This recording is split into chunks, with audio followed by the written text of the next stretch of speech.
This is LBC with Vanessa Feltz. Call 0345 6060 973. Text 84850. Alexa, send a comment to LBC.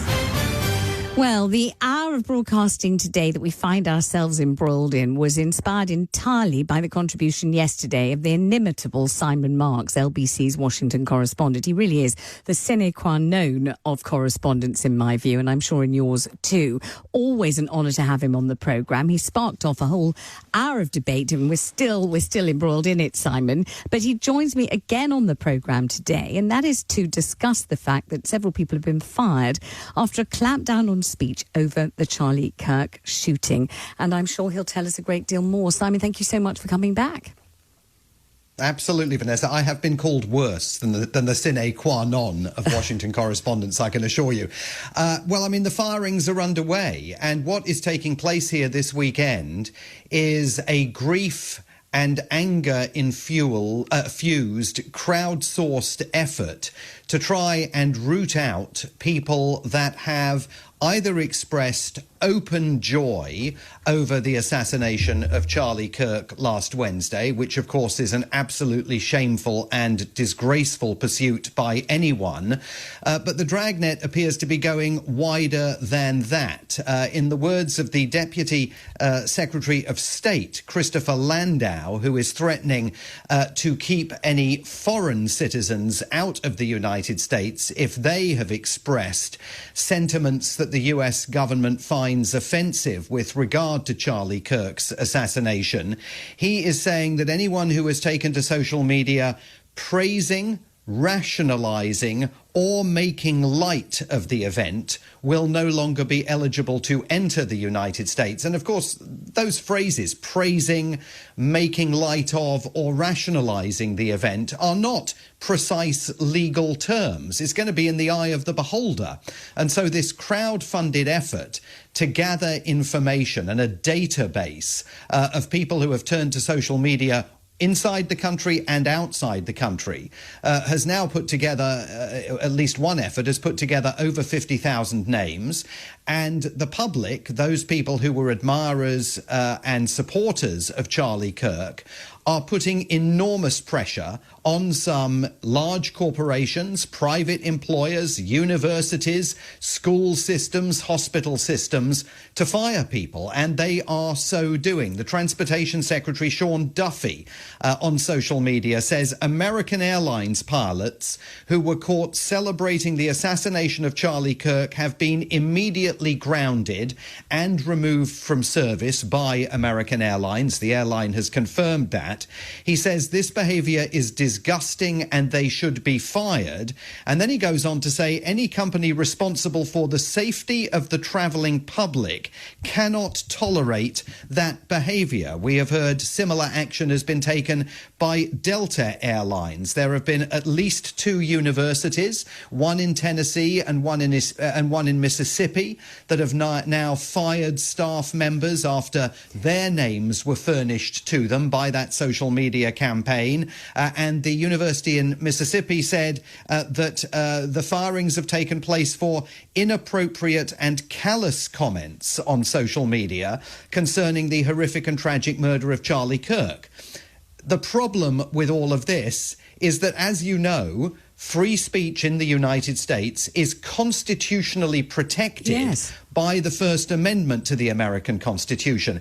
And these people who are being fired this weekend with the support of, and at times at the behest of, the Trump administration, they're going to have legal claims that they can bring against their employers for breaching their First Amendment rights to free speech. And let's not forget, Vanessa, the Trump administration is very hot on criticising Britain for a rollback in free speech. But right now what we're witnessing is an effort orchestrated right from the top by Donald Trump and his key top lieutenants at the White House to get people essentially cancelled here in the United States, not only to get them fired from the jobs in which they find themselves, but basically to make sure that their employment prospects going forward are also deeply, deeply damaged. And Simon, explain to me why the CEOs of these vast corporations, like, for example, Delta Airlines, don't know already exactly what you've just said to me, that what they're heading for is a legal headache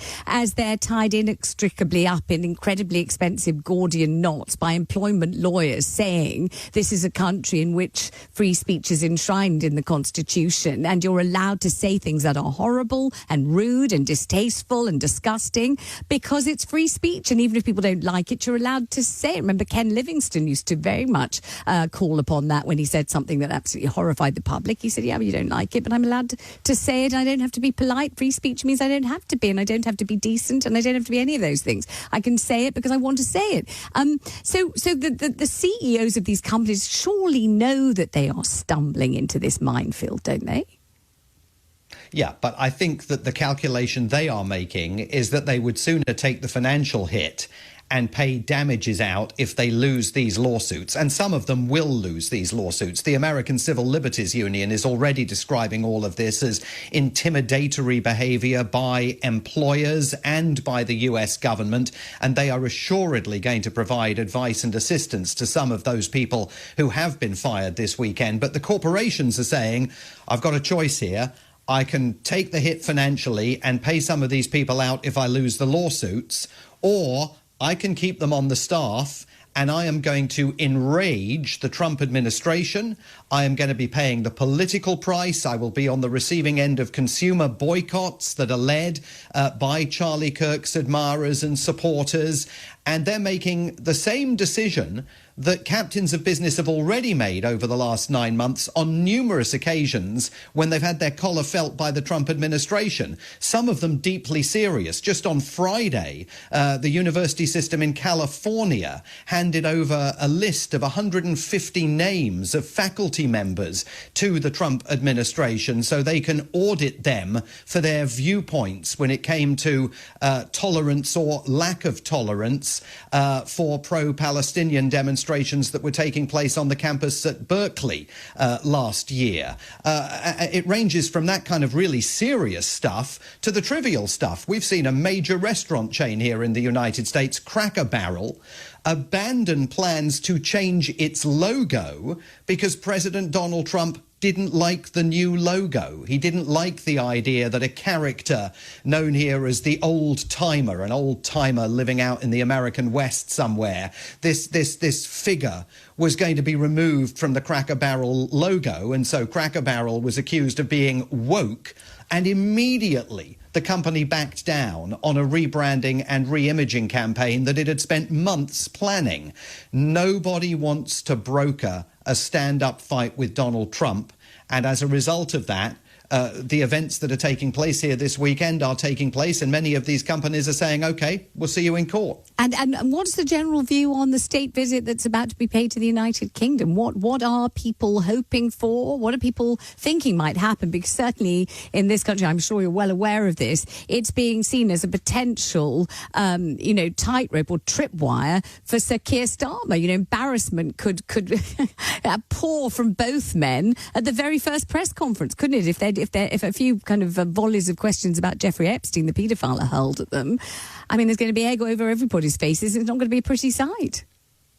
Yeah, I mean, I think it's become a minefield, hasn't it, in the last few days, not only because of what's taking place here now with regards to free speech at a time when the Trump administration is clearly making its anxieties about the situation in the UK as they see it known to Keir Starmer's government, but also, of course, because of the Peter Mandelson disaster that should never have been allowed to blow up in Keir Starmer's face, and Keir Starmer clearly should never have selected him to be British British ambassador.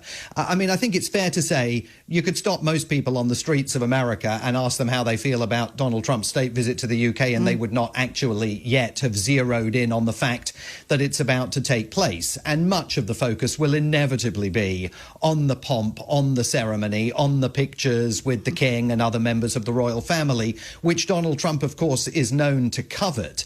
I mean, I think the real question going into this visit is whether we are about to witness the last act in the high point of the relationship between Donald Trump and the British Prime Minister, and whether once this state visit is over, very quickly the Trump administration is going to move to start raising objection after objection towards some of Keir Starmer's policies, including, of course, the Online Safety Act. Do you predict that that is what's going to happen? You just have a few crumpets with the king and then come back and do that?